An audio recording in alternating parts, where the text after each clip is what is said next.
So Maggie, tell us what just happened. I was opening the refrigerator door, trying to get Noah's first sippy cup of whole milk for him, and he crawled right into the door. No. And Maggie opened the door into Noah's forehead because he had crawled up to grab his mother's leg and she gave him a stainless steel door. Exhibit A. Right there. Yes. That red circle is that dent down there. Stop.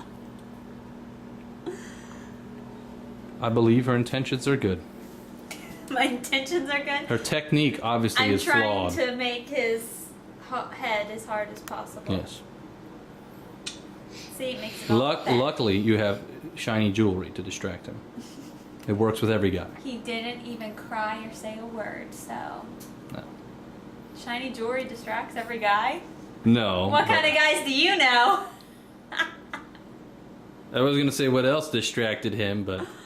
Mm-hmm. Well, I guess I will try again. Let's see.